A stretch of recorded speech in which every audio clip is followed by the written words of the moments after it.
La región ya tenía perspectivas no muy favorables antes de la pandemia. Habíamos previsto un crecimiento muy modesto, ¿no? De 1,8% del PIB para este año.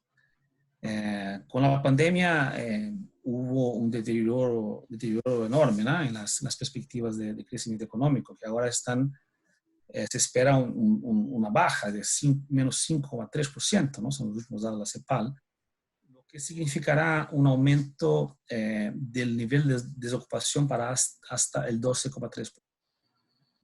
Y eso, claro que el desempleo y la desocupación es solamente la punta del iceberg, ¿no? Porque ahí también estarán asociados a esta estagnación económica, un aumento de la informalidad, una disminución de los ingresos y aumento de la pobreza, ¿no? Entonces, el escenario laboral y social para este año y para el próximo son muy drásticos, ¿no? Son muy problemáticos. Así que eso requiere una respuesta muy fuerte. Hicimos una estimativa con base en la cantidad de horas trabajadas, ¿no? ya para los 2 primeros trimestres.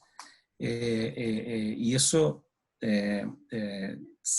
nuestros números sugieren que hubo una queda del 12%, ¿no? En el número de horas trabajadas, y significa una pérdida de 30 millones de empleos, ¿no? Que desaparecieron de la región.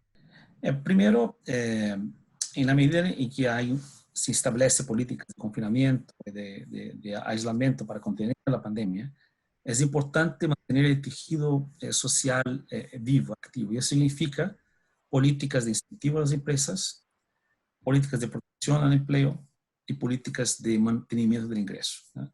Porque sin empresas no hay empleo. Entonces, y en el momento que las empresas tienen que clausurarse temporariamente, hay que garantizarse que por medio de políticas de crédito, de incentivos fiscales, que seguirán funcionando, ¿no? Que como hubiéramos pasado un periodo de hibernación, que después, cuando se reabra la economía, estarán activas las empresas y también los empleos. Es importante que las empresas no demitan a las personas, porque mantengan el vínculo empregaticio, por más que eso signifique reducción de jornada o reducción de salarios, para que en el momento que sea posible, los trabajadores egresen a sus puestos de trabajo.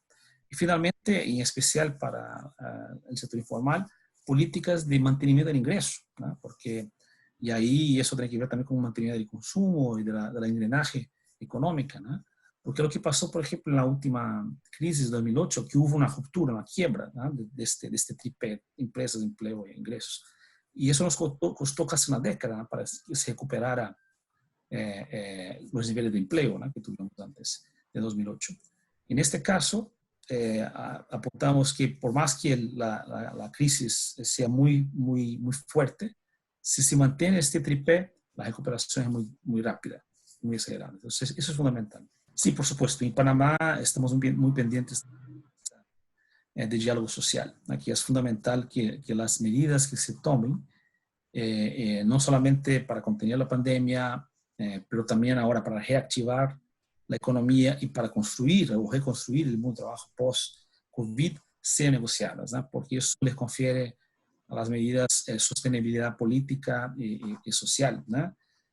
Acuérdense ustedes que ya en el año pasado la región fue asolada por una cantidad de estallidos sociales que estaban relacionados justamente con, primero por la alta desigualdad y segundo por un descrédito de los gobiernos. Entonces es fundamental que las soluciones que se formen, que sean negociadas y sean consensuadas políticamente. Por eso que en Panamá nosotros estamos muy pendientes, ¿no? De este instrumento, de la reactivación del diálogo social por intermedio de las mesas. La salud y seguridad en el trabajo es la clave de la reactivación segura, ¿no? So, en el momento que se puede ofrecer a los trabajadores y a los consumidores estándares, protocolos, que son protocolos por sector, ¿no?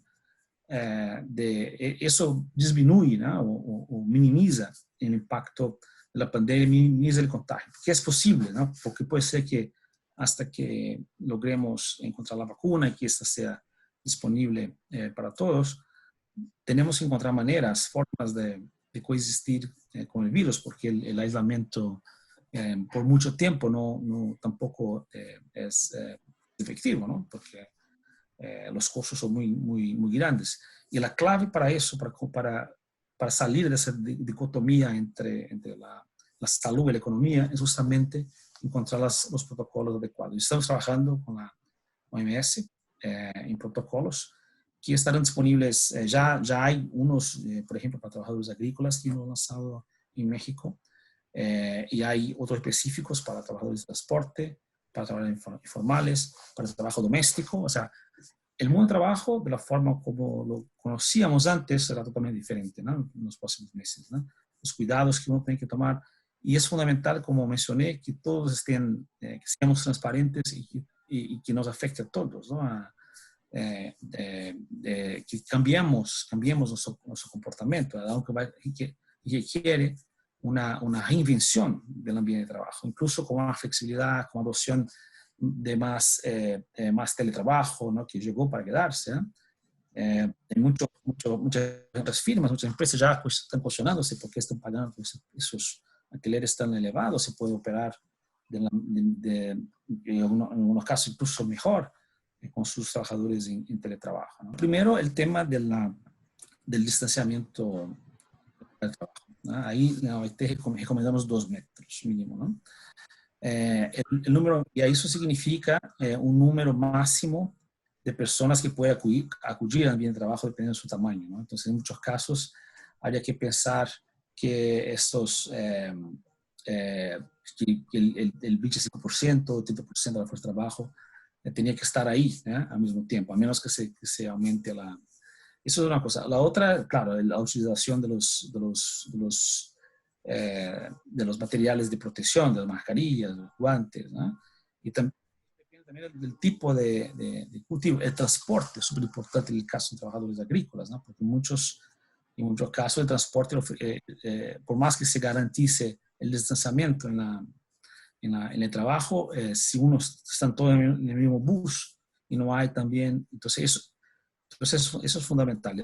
Para mí son algunos tópicos que son importantes. La pandemia nos enseñó o nos forzó a aprender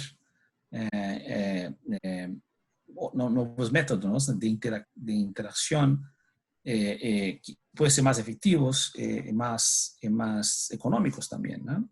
Así que yo me imagino que muchos estarán cuestionando por qué tiene que hacer esos viajes y por qué tiene que gastar tanto tiempo haciendo el traslado entre el lugar de trabajo. Y claro que eso también viene con otros temas, ¿no? Porque en la medida que el ambiente de trabajo se mezcla con el ambiente familiar, es importante definir las barreras, los horarios, organizar el tiempo. Es importante también monitorear el impacto sobre el estrés y sobre los elementos psicosociales que están relacionados con el teletrabajo. Entonces es como operar en un mundo diferente, ¿no? Que tiene sus ventajas, pero que también tiene sus desafíos que pueden ser suplantados. Esa es una particularidad de nuestra región que ha constituido una barrera estructural a las políticas de respuesta a la pandemia. Porque si uno mira, por ejemplo, los ejemplos que vienen de Asia, de Europa y los Estados Unidos, o sea, son tres tipos de medidas. Lo primero es el lockdown, ¿no? El confinamiento, la inclusión. El segundo es el estímulo económico, ¿no? Con políticas de empleo, políticas de apoyo a empresas. Y el tercero es el refuerzo del sistema de salud, ¿no? Para dar respuesta a la pandemia. Y la informalidad funciona como una barrera a las tres medidas. O sea, con respecto al confinamiento, en muchos casos es muy difícil pedir a trabajador informal que se quede confinado porque primero no tiene dónde, o sea, está en una casa con 3, 4 familias y no tiene condición, no tiene agua corriente, no tiene... Y para muchos, no estar en la calle trabajando significa no tener un ingreso para el día, ¿no? Y incluso para pagar la renta, para comprar comida. Entonces, son dilemas muy difíciles, ¿no? El tema de los paquetes fiscales también, en muchos casos en nuestros países, estuvimos ya con restricciones fiscales muy fuertes antes de la pandemia, ¿no? Entonces, el paso fiscal para hacer esa política es muy limitado. Y muchos sistemas de salud son muy débiles, en especial en los casos en que son sistemas de seguro salud, ¿no? Que no hay un sistema de salud que sea universal, ¿no? Exacto. Porque los informales no tienen acceso, ¿no? A menos que paguen su cotización. Entonces, los niveles de formalidad, que son 43% en la región, significa una barrera estructural a la implementación de políticas y eso va a seguir. Entonces, lo que tenemos que hacer es que pensándose las políticas, hay que tomarse en cuenta las limitaciones, ¿no?, de las tradicionales y pensar políticas específicas para ellos. Por ejemplo, el tema de los bonos emergenciales, ¿no?,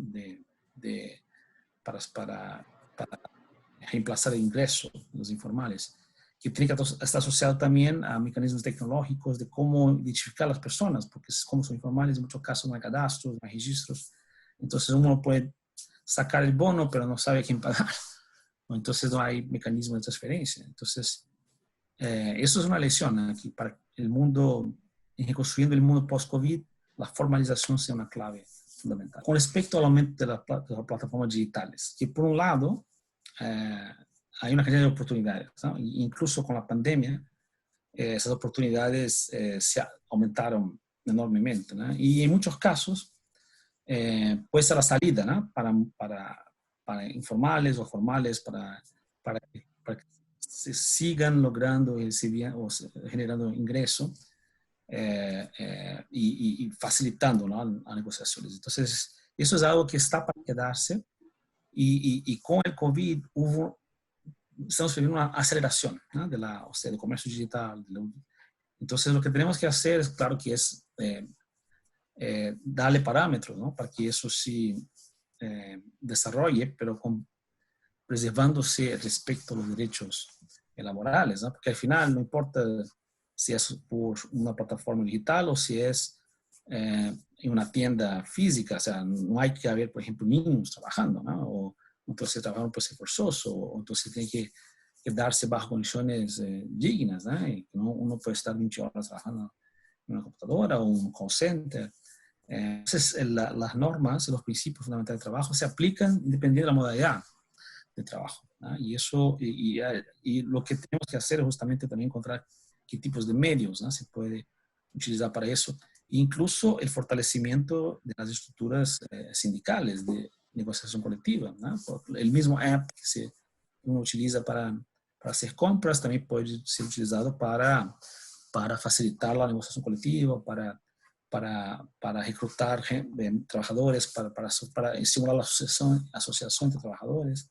Entonces hay que seguir, ¿no?, y hacer con que la tecnología funcione para nosotros, no al contrario, ¿no? Hay mucha incertidumbre y volatilidad, ¿no?, en los escenarios, porque eso depende de la velocidad de la descubierta de la vacuna y también de la velocidad de extensión, ¿no?, del acceso a la vacuna a los países, ¿no? Entonces los escenarios varían bastante de acuerdo con lo que se prevé en la parte científica, ¿no? Algunos economistas han asociado esta pandemia a un desastre ambiental, por ejemplo, un huracán, o sea, que llega y destruye todo Europa, pero las empresas siguen, o sea, las gentes están ahí y ahí, bueno, se reconstruye rápidamente, ¿no?, porque no hubo una ruptura del tejido social. Entonces, la recuperación del empleo y la recuperación económica dependerá de en qué medida podemos preservar este tejido social, ¿no?, las empresas, empleos e ingresos, ¿no? Y hay medidas como esta de suspensión temporal de contratos o de disminución de carga horaria, disminución desde que sean negociadas, porque también eso confiere legitimidad, sirven para que se construya un mundo, o sea, una recuperación más rápida, ¿no? Pero si la pandemia tarda mucho más tiempo y hay, bueno, varias olas, como se prevé, eso sí puede significar una ruptura del tejido social, que en nuestra región, como mencioné, puede generar inestabilidad social también, porque por cuenta de ya un grado de insatisfacción muy alto con respecto a los gobiernos. También, que es explicado por los altos niveles de desigualdad, y eso puede ser aumentado, potencializado por la crisis COVID, que afecta desproporcionalmente a los más a los más pobres, ¿no? Y eso puede significar un aumento, no solamente un problema económico, una recesión muy grave, pero también un aumento de la inestabilidad política social en la región. Nosotros en la región usamos esta plataforma de acción que se llama No Contagiemos el Empleo, que tiene el primer pilar es justamente el diálogo social y de reactivación del diálogo social, ¿no? En muchos casos el pasaje al mundo virtual, al teletrabajo, al confinamiento, también significó el sacrificio de las ejecuciones del diálogo. Así que hicimos un esfuerzo muy grande con gobiernos, incluso con Panamá, de restablecer ese espacio de diálogo, que es fundamental. El segundo punto tiene que ver con, especialmente con las medidas, ¿no? Y ahí tenemos un abanico de posibilidades de medidas muy importante, incluso ya que ya están siendo implementadas, tenemos un observatorio, ¿no? de medidas que tienen que ver con estos pilares de preservación del trabajo, del empleo, de la empresa y del ingreso, pero tiene que ver también con la salud y el trabajo, medidas de aumento de la protección social y también de estímulo a la economía y en especial a sectores específicos, ¿no? Entonces, ya con la crisis de 2008 aprendemos bastante, ¿no? Sobre los tipos de medidas que son más, y eso está a disposición. Fundamental es que no solamente contengamos la pandemia y tratemos de implementar medidas emergenciales en este corto plazo, pero también que miremos hacia el largo plazo, ¿no? Entonces, la IT está involucrada y ahí en coordinación con el sistema de Naciones Unidas y también con las instituciones financieras en la reconstrucción del nuevo trabajo post-COVID. Y eso es la tarea más importante. El sector del turismo es estatal. Y es muy difícil prever en qué momento llegaremos a los niveles que tuvimos de turismo del inicio del año, ¿no? Y eso claro que difiere de país a país, ¿no? Entonces yo no me imagino que alguien va a entrar en un crucero, por ejemplo, en los próximos meses, ¿no? Y ahí son países enteros, ¿no? Que tienen PIBs de 30, 40, un percentual de PIB que grande de 30, 40%, que es ingreso general del turismo. Entonces hay una cuestión muy clara ahí de qué hacer con las personas y ahí claro que la plataforma digitales puede ser una salida.